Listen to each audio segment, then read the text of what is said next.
our elections are, broadly speaking, manual. Now, the way we spin these things, we spin it in a way that gives the impression that people didn't come out because it is a referendum on the performance of the ruling government.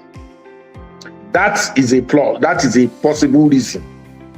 But have you considered also that there are opposition political parties running this election? Why were they not able to pull out the people to remove the ruling party? Hello, and thank you for joining me today on another episode of the show, Broadcast Unfiltered. Last Thursday, Nigeria's President Bola Ahmed Tinubu, signed amendments to the 2022 Electoral Act. With the president signing the amendment passed by the National Assembly, that law has become the framework that will guide the conduct of the 2027 election and future elections in Nigeria. Of course, the passage of the law was not without its controversy.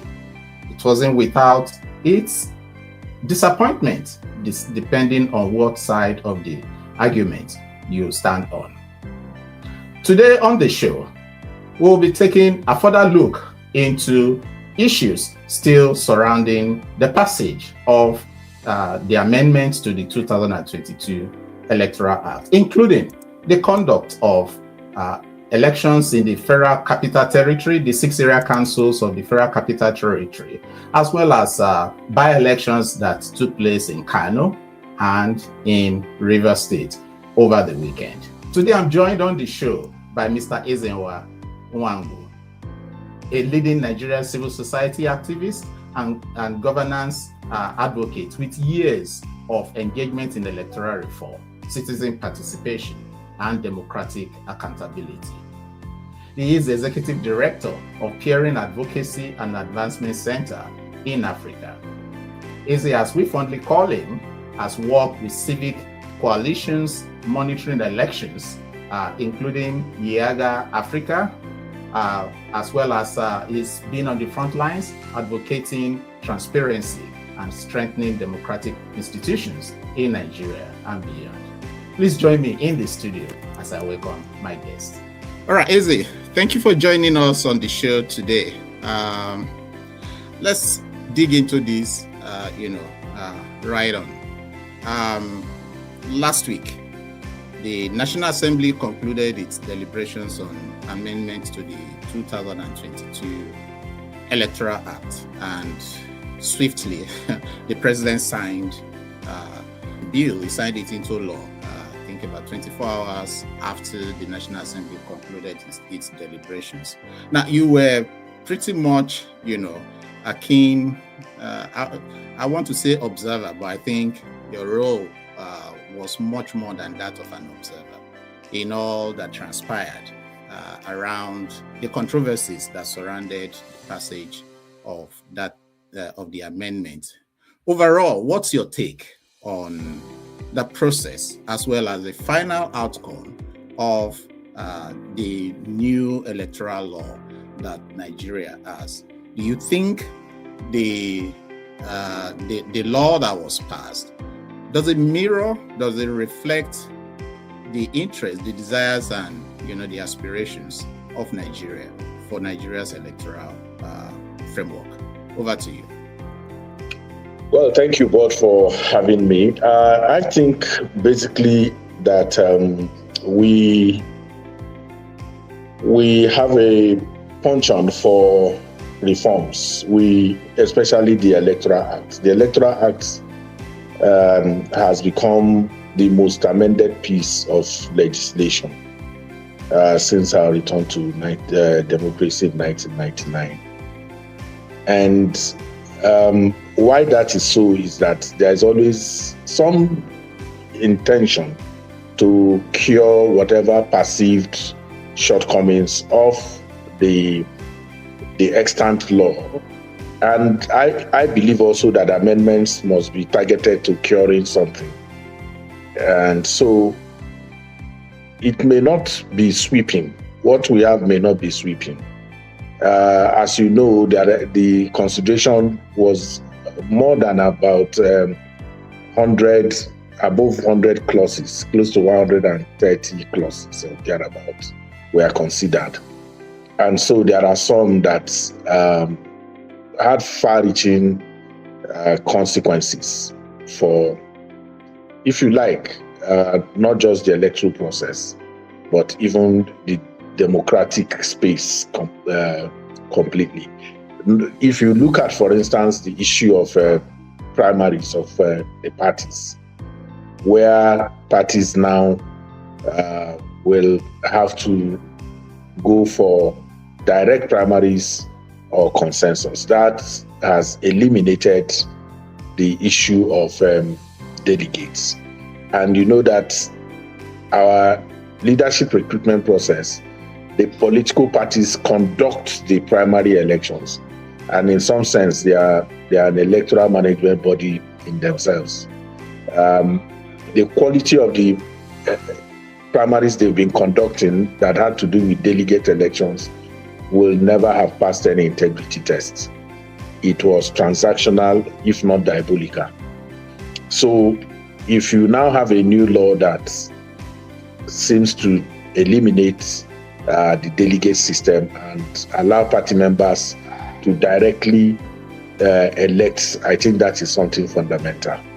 Yes, consensus can be problematic in terms of the process leading to the consensus, but that's a shift, a major shift in my view from what we used to have, which is the delegate system, primary, direct, or consensus. Now it's been narrowed down to those two ways. I think that is helpful for leadership recruitment process. It will reduce the use of the insane use of money in the primary elections, and so it has the tendency to also eliminate desperation.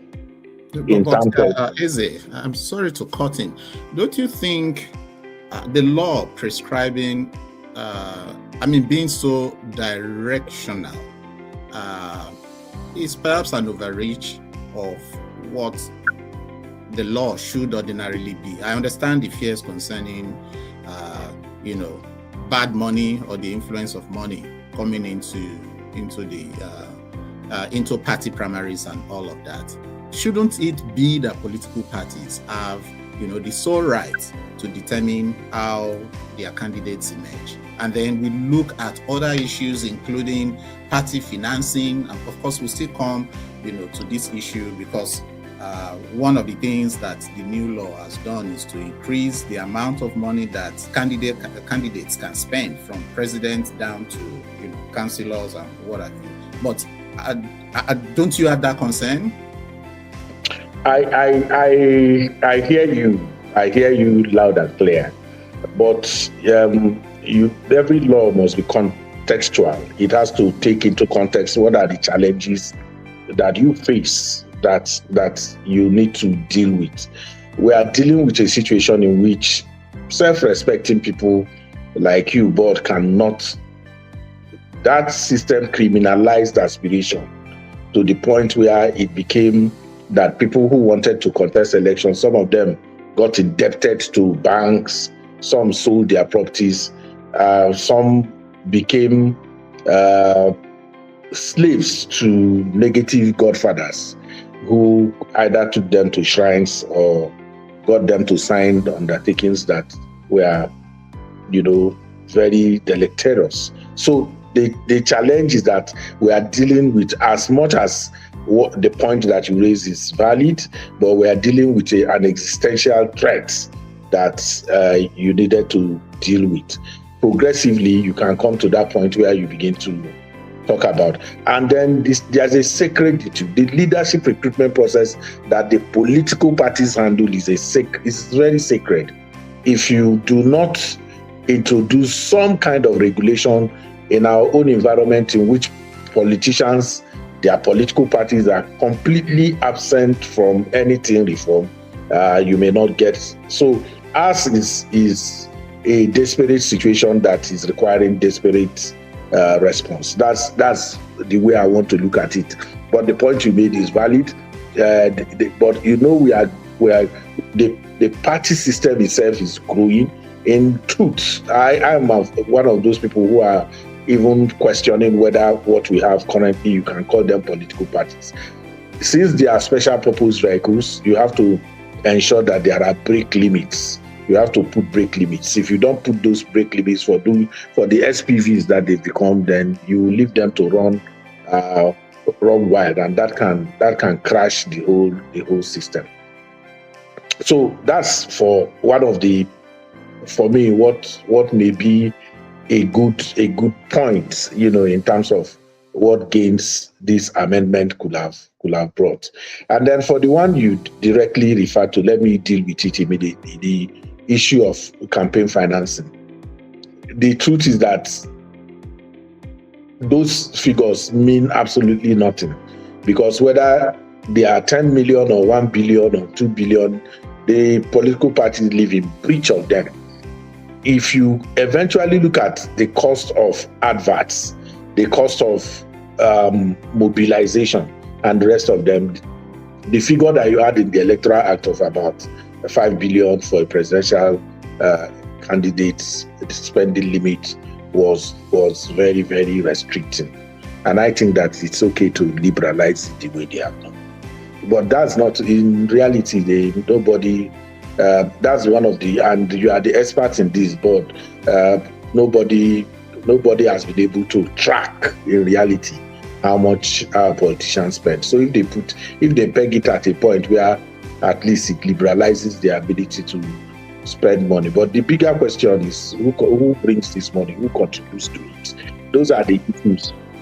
So whether if the 10 billion is gotten from contributions of members, or you dip your hand in the public till to take them. So campaign financing is not just about limits, it's about what are the consequence management for the breach of them, and when they actually run foul of, you know, extant laws on, you know, the amount that individuals, corporate institutions can contribute to the process. Okay, thank you so much. Like I said earlier, I'll still come back to this issue of funding of campaigns, because I've watched some of your colleagues debating the proprietary of 10 billion for presidential, 5 billion, I think, there are some for governors, and there are sound reasons, but to some extent, I felt, why is this just coming out now? And this is just to lay the foundation for the question I want to ask. There's been so much hue and cry about electronic transmission of results. I'm all for the transparency that, you know, electronic transmission of results brings, but I feel that so much attention was placed on electronic transmission of results. Now, do you think civil society missed the boat that so much energy and resources were devoted towards the use of the word mandatory transmission of results from polling units, you know, on election day, at the detriment of other salutary provisions of the new law? And perhaps some of the issues that civil society did not pay attention to, like this issue of campaign finance, is now staring everyone in the face, because everything seemed a bit unidirectional. So what's your opinion about that? Was it justified that all the focus and attention was just centered around electronic transmission, rather than, you know, some other provisions? You rightly mentioned that there are about 130, you know, new clauses or amendments introduced into the law. Why did it become suddenly Electoral Act e-transmission was the only thing? Well, I think, like you, I am for improving the integrity sentinel for the electoral process. But you know that the civil society organizations and groups are not a homogeneous category. So when you say civil society, there are some who were hung up on the section 63, which talked about mandatory transparent. My sense is that there are positives, interest in any piece of legislation by citizens and civil society is positive. It's a positive engagement. But you then have to understand that sometimes when people get very emotional, reacting to the glitch of 2022, of 2023 election in the presidential election, and overblowing it, for me, it was clearly that politicians were the ones giving us talking points. They were giving us talking points to hide from their indolence in mobilizing party agents. And so they paid too much attention on the viewing portal and the possibility of technology. But the reality is that the mandatory, compulsory, transmission, upload, transfer, we are already in the 2022 Act. The challenge that the 2022 Act, which the Supreme Court harped on, was that it was not in the law that they wanted that discretion to be taken out. Since if a presiding officer refused to upload the results, it is sanctionable in that law. But when it got to the Supreme Court said no, it is not in the Electoral Act, it is in the INEC guideline. In the wisdom of the Supreme Court, they felt that the INEC guideline did not possess what it takes to be able to inflict that kind of consequence on discretion. So those people, litigants, people who went to court, now wanted to force a conversation on what you call, you must make it mandatory in the Electoral Act. You must make it compulsory, real time in the Electoral Act. And civil society, some section of civil society caught into that, and which is also their legitimate right to do so. But the truth of the matter is that it was already there, and it was a cry of the politicians who were not able to mobilize, party agents to do the needful. Because what you upload, board, as you know, into the IREV portal are still pictures, still photos of the Form E-Sync 8A. So whether you do it mandatorily, whether you do it compulsorily, whether you upload it or you transmit it or you transfer it, you are transferring still photos into a viewing portal. So for me personally, I think honestly that it was a needless exertion of energy that could have been directed into a more sweeping and holistic look at the amendments that we had done.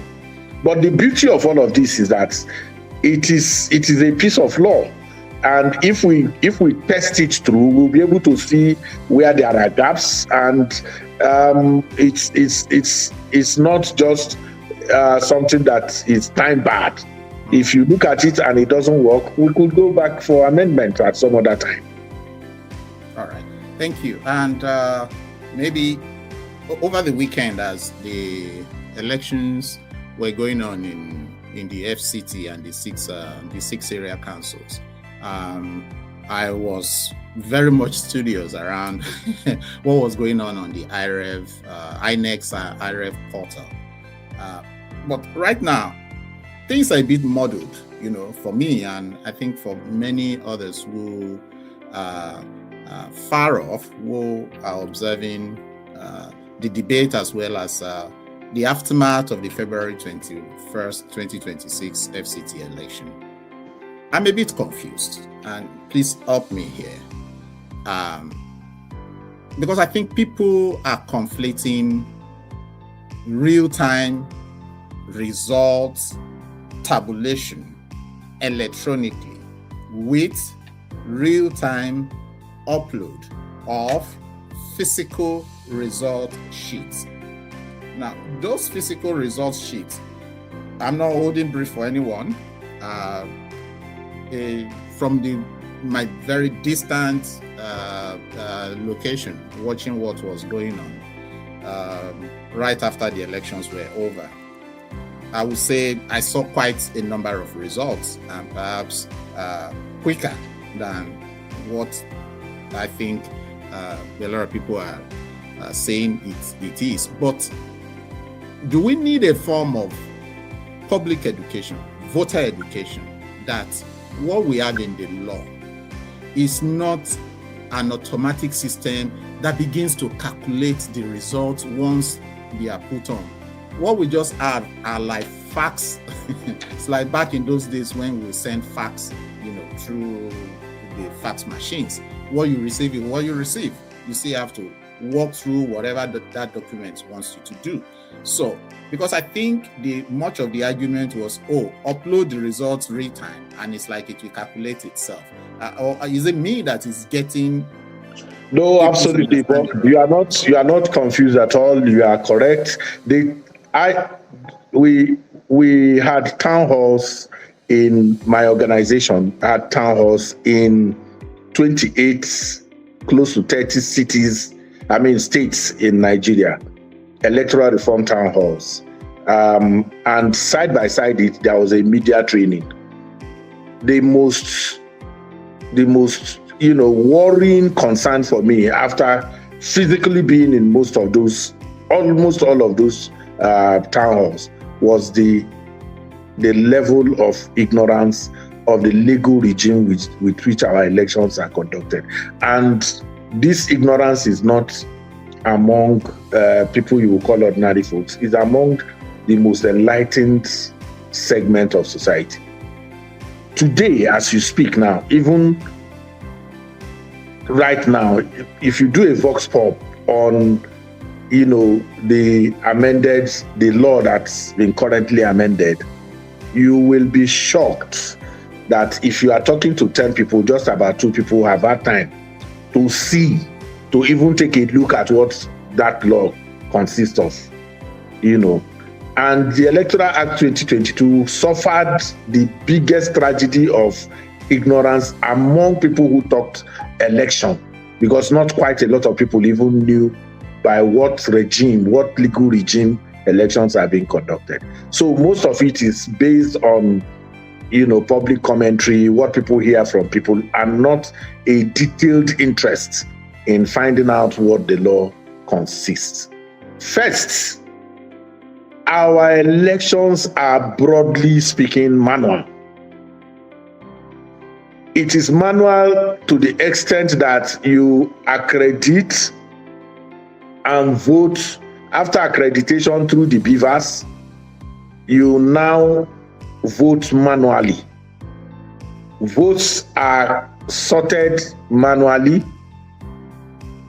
counted manually, announced manually, entered into a form EC8A and other forms manually. When that has been done, there is another form E60E, which we call the People's Result Sheet, where those results are also entered manually and pasted at the polling unit. Big result sheet pasted at the polling unit, which also INEC guidelines mandates presiding officers to so paste immediately after elections. When that is concluded, this form EC8A is signed by the party agents present, and their not signing does not invalidate the results. It is after they have signed, a copy is given to them, given to the security, and then that form EC8A is photographed with the beavers and uploaded into the INEC result viewing portal. And that is what you saw on Saturday, where there are challenges to be able to upload that. Of course, the Form EC8A, which is the primary document for the election, is taken out. If you have 8 party agents in a polling unit and the 7 party agents have the same Form EC8A and one person has a different one, the collation officer will naturally rely on the 7 who have the same. He may not necessarily have to go to the IRF. So when I say it was a needless contestation, it was a reaction to the glitch of 2023 that pushed everybody to that paranoia that eventually resulted in the national debate about real-time mandatory. I bet you 90% of the people who talk about that don't even understand what they are talking about. They have no idea. And those who talk about it with some kind of fierceness, we are also talking about it with a lace of mischief. Well, so on that point, without mentioning names, I did see some of your media appearances since the FCT election. There are some people who are very vociferous, who are not necessarily, at least publicly declared members of a political party. Maybe I'll still take them to be civil society advocates, and whose opinion seem to suggest that the whole of the FCT elections in particular, and I'm surprised because there were other elections that took place in Kano and Rivers, you don't hear much. But the conclusion of such persons suggests that the entire election was shambolic. And I think this is the word especially used.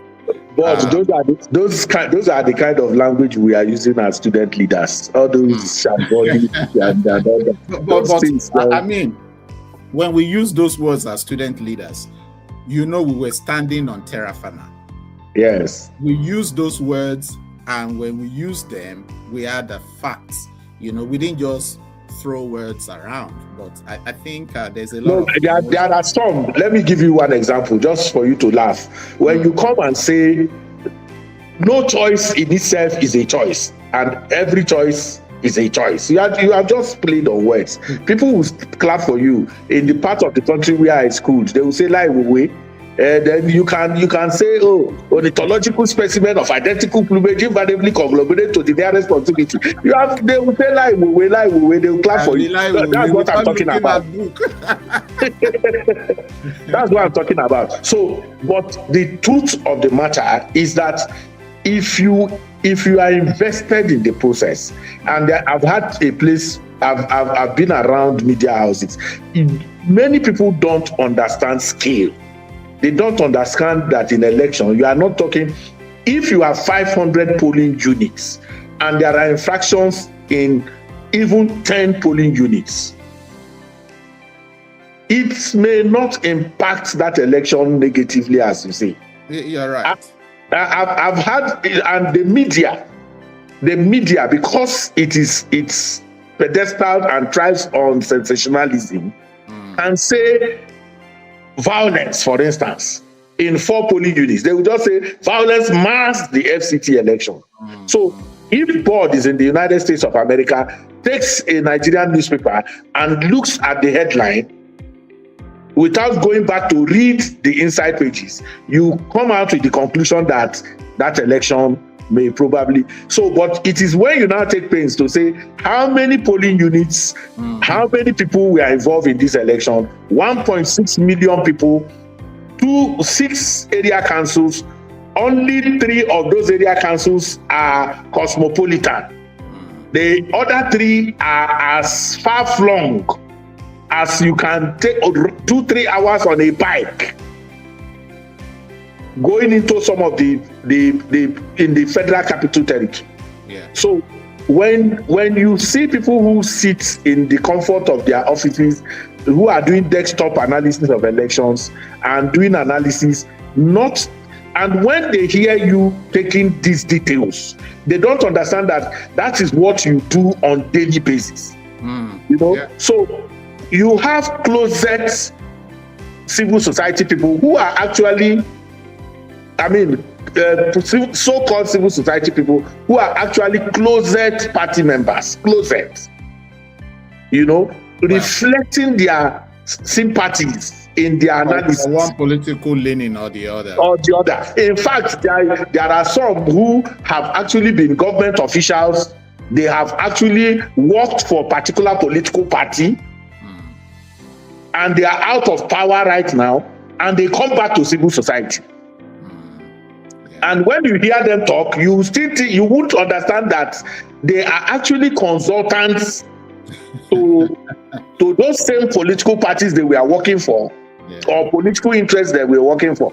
And Nigerians are not able to discern that these are partisan, conversations that are taking place, and not necessarily one that is educated. And they go ahead and miseducate.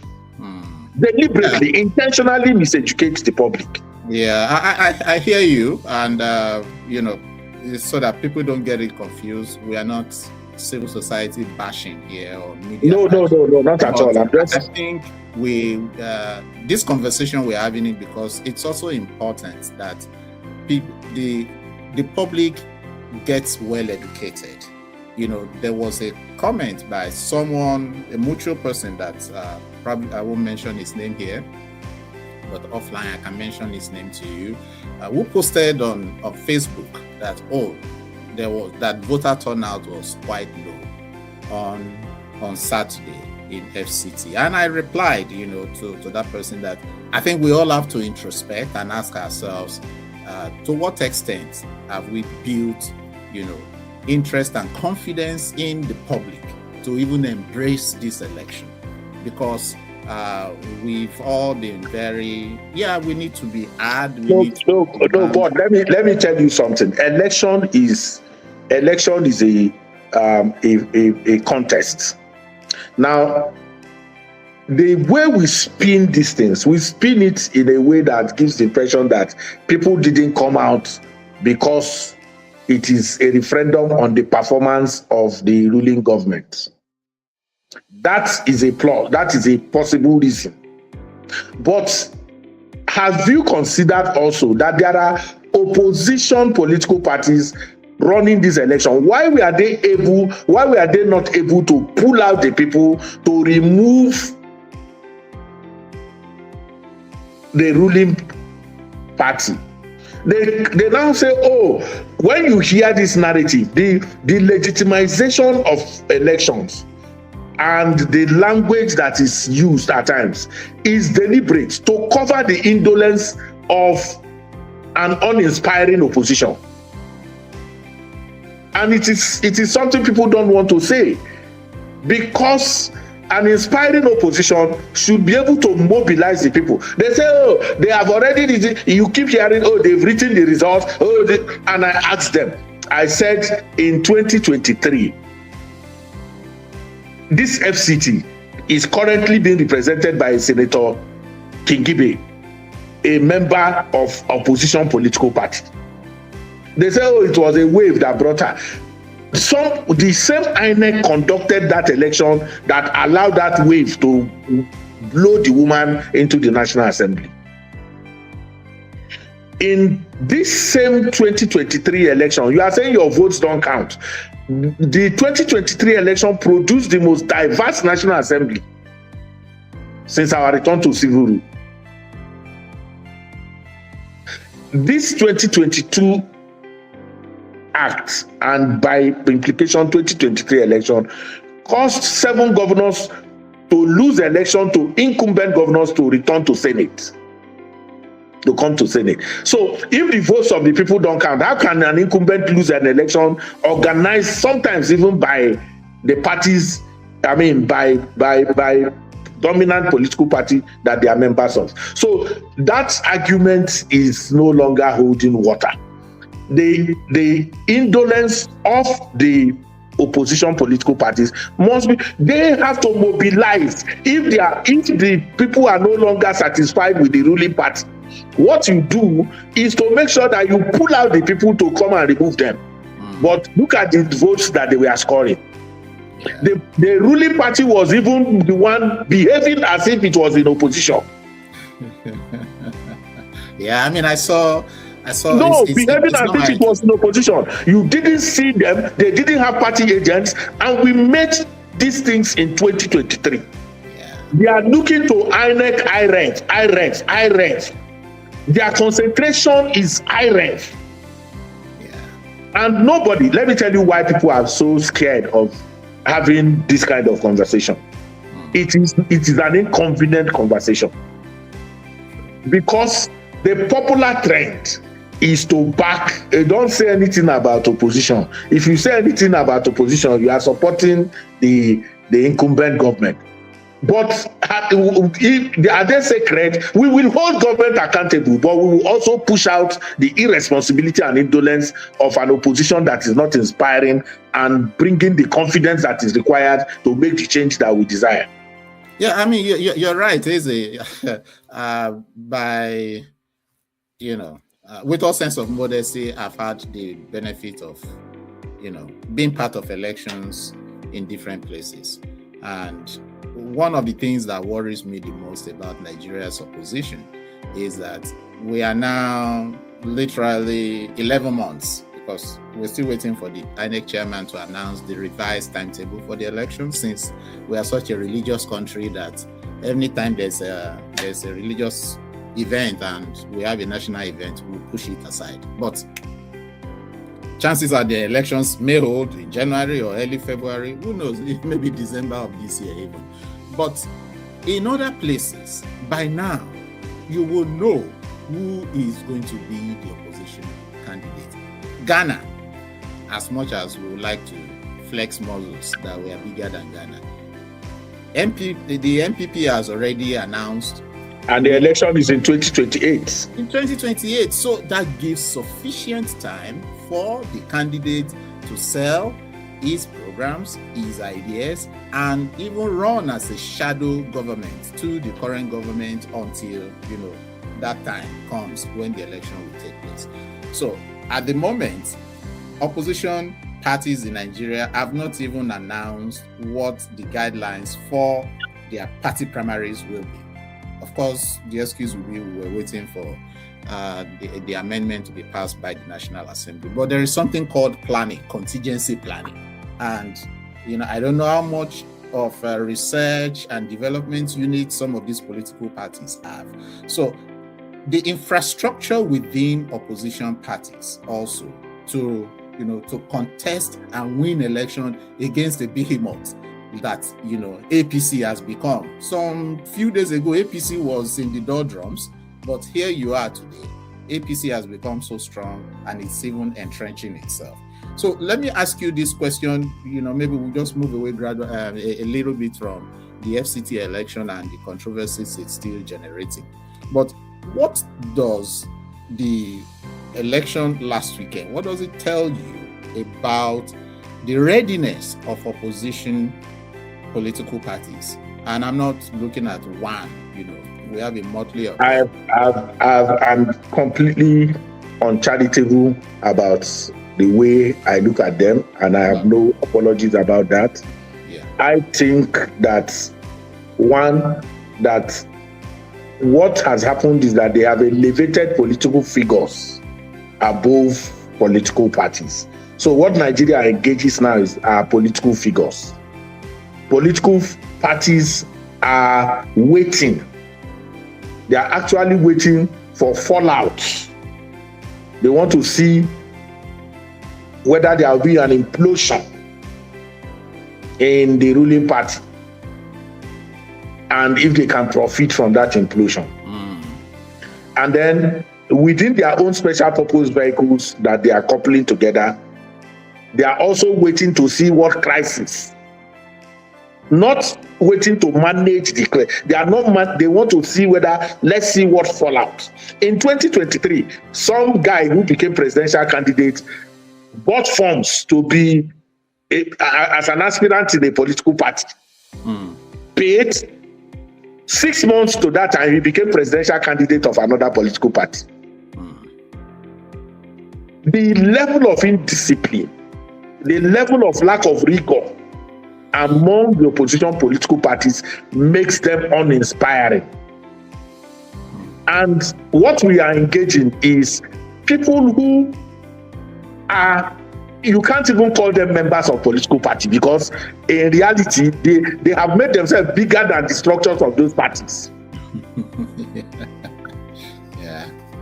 So they call themselves leader. You hear things like national leader of so and so party. And even the not so dominant political parties, their own crisis is that the founder of the party is also the presidential candidate. There are political parties in Nigeria that you don't know who the national publicity secretary is. The only person you know is an individual who was a presidential candidate. He will transmute into a movement. He will be running a movement until towards election. Then towards election, the party will come alive. Well, you see, even movements, if you look at places like Georgia, you look at places like Azerbaijan. Yes. And you even look at, Tunisia, where it was a spontaneous thing. Movements without organization and structure. No, when I say I use that word inadvisedly. Movement. When I said movement, what I'm saying is that they become agitators. It's better I call them agitators, not movement. No. They transmute from being a politician to agitators, and then come back again to political parties. And in that political party, you never hear when they are having their National Executive Council meeting. You don't hear when they are having National Working Committee meeting. It is about an individual. So the point that I'm making is that the party system in Nigeria is not deeply organized in a way to be termed opposition, because it is no new kids on the block, if you remember, Board. No new kids on the block. They perhaps all you hear are people who were members of this political party. They waited for 1 year for appointments to be made. They wait the second year for board appointments to be made.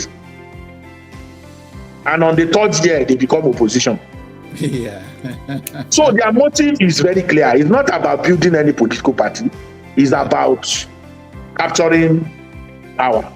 And that is the bane of our political parties. The inability to patiently build political parties. Yeah. So, but again, the ones who are dominant are using public money to be dominant. Yeah. The resources they are using to be dominant is because they put their hand in the public till. Yeah, I mean, that's why we always say, oh, governors control so much. And, if you have a governor in your party, you are assured of certain level of resources that will come. It's not level, it's not certain level. You are sure of resources. You just use it the way you want. You are sure of resources. Because the so-called party members don't pay. I mentioned Azerbaijan the other time. No, I actually meant to say Armenia, so that my facts are not. So, from what you're saying, can we surmise that Nigerian opposition parties they've not learned any lesson organizationally and structurally? They are ill prepared for the 2027 election. Would that be a right conclusion? I hope they will be prepared. There is still time. They can be prepared. They can learn a lesson. But look at the FCT election. Somebody is saying, I won election. Ask him to give you his party agents' results in mind from the party agents. Tell him to take you to his own IREV. Tell him to give you a link as a political party, to give you a link to their own IREV. You cannot have a results viewing portal. INEC did a result viewing portal for his own benefit. to help researchers and to ensure transparency. That's why they did IREV. As a political party, you need to own your own IREV. You need to own your own result viewing portal. PREV, political party result viewing portal. You should have one. But find out all the people who are talking about the election was shambolic and all that. Just say, can I have a link? Yeah. You are even making it sound very technologically expensive and so on. In 2009, I was part of the Ghana election, 2008-2009 election. And, you just see how the parties were able to use simple, rudimentary, basic things, to prepare themselves for election. During the voter registration exercise, the NDC that was in opposition then wanted to, of course, it's their legitimate right. They wanted to get into government. During the voter registration exercise, they had party agents who just had pens and, exercise books, as we call them in Nigeria, notepads. And for everyone that came to register at each of the voter registration center, they just took down the number. So at the end of the day, even before the election commission, will come out with a figure, they had something to work with. So in this instance where you don't even have party agents, as I'm hearing, 2,700 or maybe 2,800 polling booths, and opposition parties could not muster enough, party agents. I think there is a cause for worry, but as you said, there is still time. As we round up in this conversation, and I think we need to have different parts to this discussion. I want to ask you: are you concerned as we prepare for 20? Of course, there is Osun election. Unfortunately, we've not had time to really get into Osun. There is Osun. There is Ekiti elections before the 2027 election. But overall, are you concerned for what might be of the 2027 election, and indeed the Osun Ekiti elections? Do you have concerns? Well, I think I'm shifting away from concerns to what needs to be done. I think that, as you know, Board, this is a stakeholder engagement. I want to see how prepared the Independent National Electoral Commission will be for the 2027 election. And the checklist for that will be to see whether funds are released to them. In the new constitution now, is instead of 1 year, they said they must have their funds 6 months to the election. I can tell you confidently that the 2023 election, what was budgeted for it, I'm not sure that INEC got 70% release.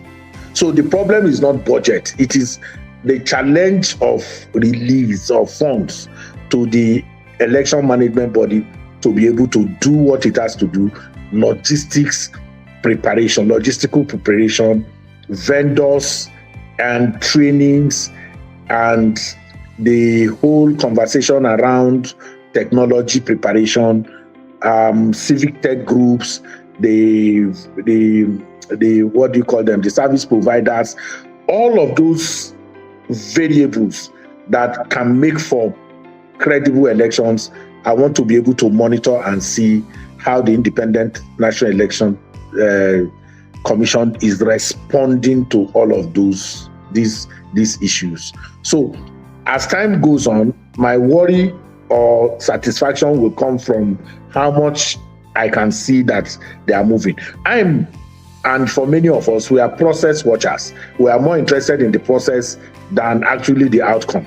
If you have a good process, a good process can produce a bad outcome.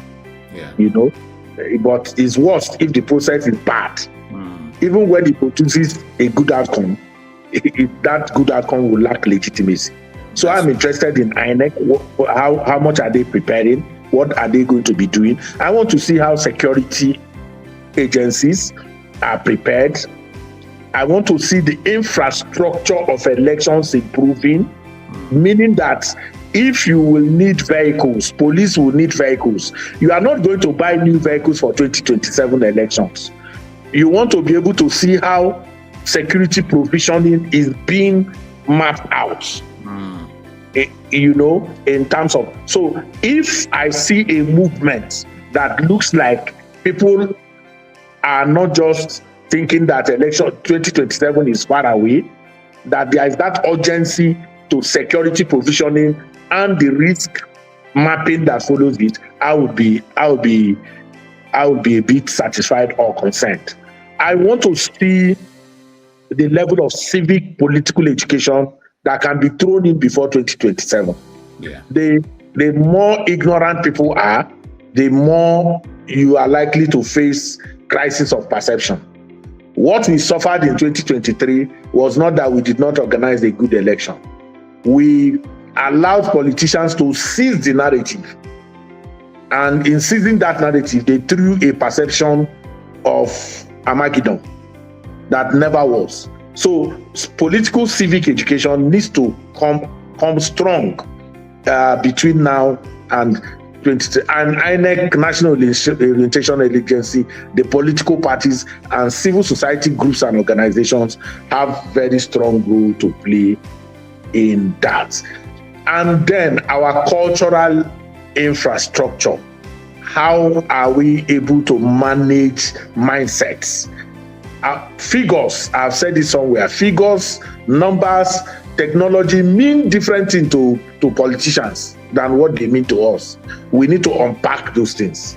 We need to let people understand these electoral acts. We need to let people understand INEC guidelines. We need to make people understand that, the judiciary does not ask people to come to eat. People go to eat. If we make ourselves less litigious, then the likelihood of the perceptions that we create, after every election will reduce. So concern is not where I am now. I am more interested in the work that needs to happen so that there will not be worries and concerns. All right. Thank you so much, Eze. Really appreciate your frankness.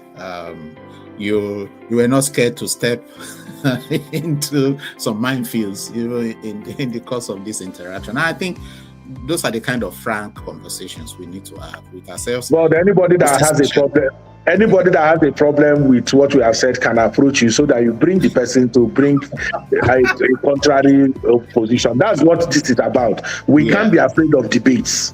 We can't come to a point where we are afraid of debates. It shouldn't happen.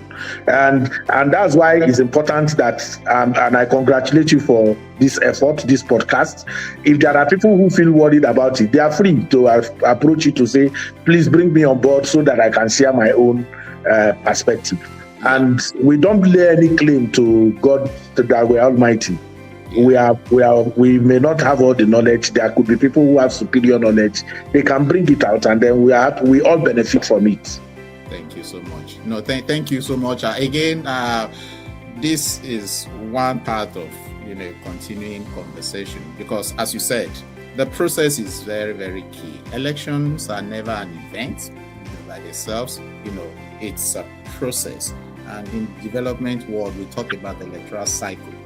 So you have to take the whole. You don't just take one part and then make your conclusions. Of course, every benchmark along that process matters so much. And what we can all hope for is that Nigeria will redefine itself positively by way of how we make the electoral process to run its full course come 2027 when we have the general elections. Thank you so much for the time you have spared to share with us today. I don't take this opportunity for granted. Thank you so very much. I appreciate it. Thank you.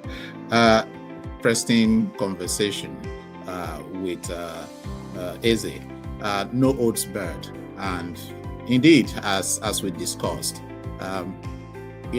feel free, drop your comments, share your thoughts. what do you think of the current state of Nigeria's electoral democracy? This is what we have right now, and of course, there is no electoral process or electoral democracy that is perfect in itself.